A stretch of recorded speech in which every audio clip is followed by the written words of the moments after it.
என்றும் நான் செல்ல மாட்டேன்.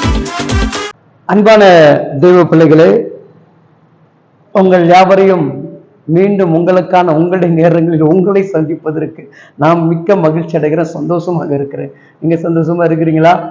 ஆனால் கர்த்தருடைய பெரிதான கிருபைகள் நல்லபடியாக கூட்டங்கள் நடத்த முடித்தவும் எல்லா காரியத்தையும் கர்த்தர் உதவி செய்தார். தேவைகள்லாம் சந்தித்தார், நிறைவாக இருந்தது, மன மகிழ்ச்சியாக இருந்தது. இப்படிப்பட்ட நல்ல காரியங்களை கர்த்தர் இதுவரைக்கும் செய்து கொண்டிருக்கிறார். அது மாத்திரம் இந்த உபவாச நாட்களையும் இந்த 100 நாட்கள் கடந்து வர கர்த்தர் முடிக்கவும் அதற்குண்டான வழிகளை திறந்து கொடுத்திருக்கிறார். ஏன்னா அவருடைய பலன் நான் கூட நினைத்து பார்க்காத காரியத்தை என் தேவன் என்ன பண்ணாருங்க செய்து கொடுத்திருக்கிறார். அல்லேலூயா.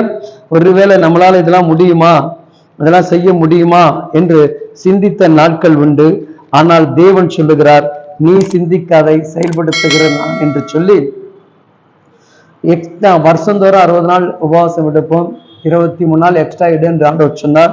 அதனால் எடுக்க ஆரம்பித்தோம். அது தொடர்ந்து என்ன பண்ணிட்டாரு, ஜனவரியை நீ கண்டினியூ பண்ணு சொன்ன பிறகு இந்த நாள் வரைக்கும் அந்த உபவாசத்தை ஆண்டவர் அவருடைய கிருபை நாள், உடல் சோர்வு இல்லை, மனம் சோர்வு இல்லை, பலவீனம் இல்லை, எல்லா காரியத்திலும் தகப்பனுடைய பலன் கிருபை தாங்கி முழு உபவாசங்களை அன்றைக்கு தொடங்கி இந்த நிமிடம் வரைக்கும் வெறும் ஜூஸை குடித்து கர்த்தர் கிருபை செய்திருக்கிறார்னா என் வாழ்க்கையில் அறியாதது எட்டாதது பெரிய காரியங்களை அவர் செய்திருக்கிறார். அதை தான் உங்களுக்கு செய்வார். ஏன்னா இது சாட்சியோடு தேவ வார்த்தைகள் உங்களுக்கு பிரயோஜனமாக இருக்கு நான் நம்புகிறேன். பாருங்க, எரேமியா தீர்க்கதரிசி புஸ்தகம் 33வது வசனம் சொல்லுகிறது, என்னை நோக்கி கூப்பிடு, அப்பொழுது நான் உனக்கு உத்தரவு கொடுத்து நீ அறியாததும் உனக்கு எட்டாததும் பெரிய காரியங்களை உனக்கு அறிவிப்பேன். அமைச்சு சொல்லுங்களேன், ஒரு சந்தோஷம் இல்லையா? நானே நினைச்சு பார்த்துருப்பேன், என்னடா இதெல்லாம் நடக்க வேண்டிய, இந்த கடன் அடைஞ்சிருக்குமா தெரியாது, ஐயோ எங்க வருமானமே கம்மி. ஆனா அப்ப புஷ்கள் கடை அடைச்சிக்காரு, எப்படி பணம் வந்துன்னு தெரியல, ஐயோ என் பிள்ளைக்கு நான் ஃபீஸ் கட்ட முடியுமா, அங்கங்க அணைஞ்சிட்டு இருந்தேன், பார்த்து திடீர்னு என்ன பண்றாரு ஆண்டவர், ஃபீஸ் கட்டுறதுக்கான வழி. இதெல்லாம் தெரிவிக்க முடியாது, சிம்பிளா கடவுள் செஞ்சிடறாரு இல்லையா? எவ்வளவு பெரிய தகப்பன் பாருங்க. நம்மளை பஞ்ச காலத்துல என்ன பண்றது இல்லை, கைவிடுறது கிடையாது.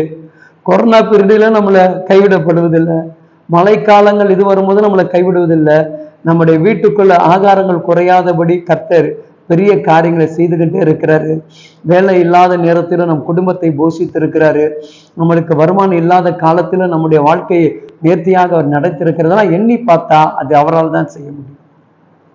ஏன்னா என் உதடு அவரை கூப்பிட்டுச்சு, என் உதடு அவரை கூப்பிடுது, நான் அவரையே நம்பி கூப்பிட்டேன். என் கூப்பிடுற சத்தத்தை அவர் சரியாக கேட்டு எனக்கு என்ன பண்ணியிருக்கிறாரு, உதவி செய்திருக்கிறாரு இல்லையா?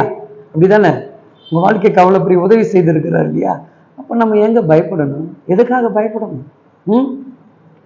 எந்த காரியத்தையும் ஒருத்தங்கிட்ட போய் தயவுக்கு நிற்கவே நிற்காதீங்க. நீங்க நின்னீங்கன்னா அவன் நம்மளை என்ன பண்றாங்க, என்னவோ அவங்ககிட்ட இருக்கிறனால நம்ம என்ன பண்றோம், அவங்ககிட்ட நிக்கிறோம்னு சொல்லிட்டு அவனுடைய மதப்பு பெருமை. நீங்க இருக்கிறவங்கிட்ட போய் கேட்டீங்கன்னா அவர் என்ன பண்ணாரு, கொடுத்ததை கூட சொல்ல மாட்டார், நம்மளை சொல்ல வைப்பார். தெரியுங்களா உங்களுக்கு?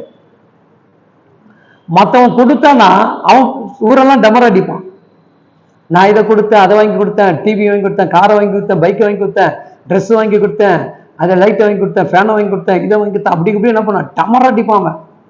நீ அவங்ககிட்ட நின்னா. ஆனா அதுவே உன் ஆண்டவர் கொடுத்தாருன்னா நீ சொல்ல, நான் கஷ்டப்பட்டேன், நெருக்கப்பட்டேன், ஒடுக்கப்பட்டேன், எங்க அப்பா எனக்கு உதவி செய்தார். எவ்வளவு ஒரு சந்தோஷம் பார்த்தீங்களா?